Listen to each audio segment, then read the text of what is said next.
નમસ્તે મિત્રો, સ્વાગત છે તમારું સ્વાદ સફરમાં। આજે આપણે બનાવીશું રેસ્ટોરન્ટ સ્ટાઇલ પાલક પનીર, જે ખૂબ જ હેલ્ધી, ઝડપથી બની જઈ શકે અને ટેસ્ટમાં પણ બહુ જ સારી હશે। તો ચલો શરૂ કરીએ। સૌપ્રથમ આપણે પાલકને અહીં 2 થી 3 વાર એકદમ ચોખ્ખા પાણીમાં સારી રીતે ધોઈ લેશું। ત્યારબાદ હવે આપણે ઉકળતા પાણીમાં થોડુંક મીઠું નાખી અને બધું મિક્સ કરી લેશું। હવે તેમાં આપણે પાલક ઉમેરીશું અને તેને 2 થી 3 મિનિટ સુધી સારી રીતે બાફવા દેશું। બફાઈ ગયા બાદ તરત જ આપણે તેને ઠંડા પાણીમાં નાખી દેશું। હવે આપણે એક મિક્સર જારમાં પાલક અને એની સાથે તીખાશ માટે લીલા મરચાં ઉમેરીને એક સારી એવી પેસ્ટ બનાવી લેશું। હવે એક કડાઈમાં થોડું બટર ઉમેરીશું। બટર ઓગળી ગયા પછી તેમાં 250 ગ્રામ જેટલું પનીરની ક્યુબ ઉમેરી લેશું અને તેને 1-2 મિનિટ સુધી ગોલ્ડન થવા દેશું। પનીર લાઇટ ગોલ્ડન થયા પછી તેને પ્લેટમાં કાઢીને સાઈડમાં રાખી દો। આ રીતે શેકાયેલું પનીર પાલક પનીરમાં ઉમેરવાથી તેનો સ્વાદ એકદમ સારી રીતે આવે છે।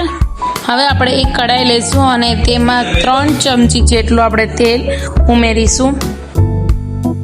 તેલ ગરમ થઈ જાય પછી 1 ચમચી જેટલું જીરું ઉમેરીશું। જીરું ચડવા લાગે પછી આપણે 4-5 લસણની કળી નાખી દઈશું અને ત્યારબાદ આપણે 2 ડુંગળી અહીંયા થોડી મોટી સમારેલી છે તે ઉમેરી દઈશું અને બધું એકદમ સારી રીતે મિક્સ કરી લેશું અને ડુંગળી 2 મિનિટ સુધી ગોલ્ડન થાય ત્યાં સુધી તેને ચડવા દઈશું।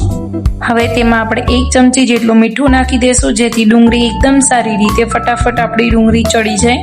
હવે તેમાં એક મોટું સમારેલું ટમેટું ઉમેરી દેશું અને બધું એકદમ સારી રીતે મિક્સ કરી લેશું।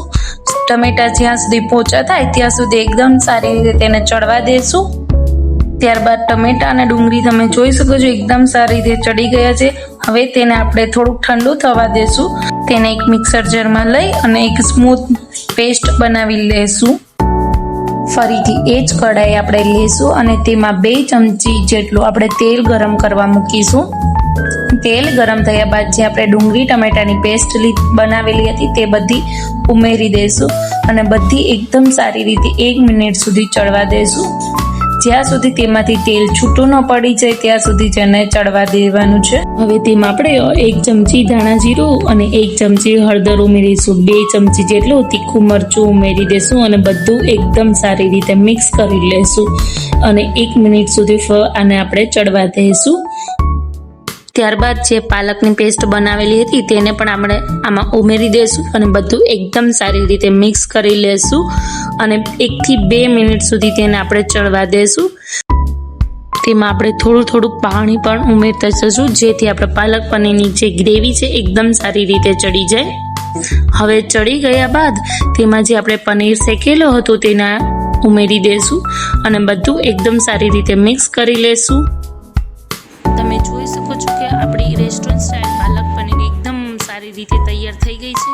તેને આપણે રોટલી, નાન અને જીરા રાઈસ સાથે સર્વ કરી શકીએ છીએ। તમને મારો વિડીયો ગમ્યો હોય તો મારા વિડીયોને લાઈક કરજો, શેર કરજો અને કોમેન્ટમાં જરૂરથી કહેજો કે તમને અમારી નવી રેસીપી કેવી લાગી અને મારી ચેનલને સબસ્ક્રાઈબ કરવાનું ભૂલતા નહીં। Thanks for watching.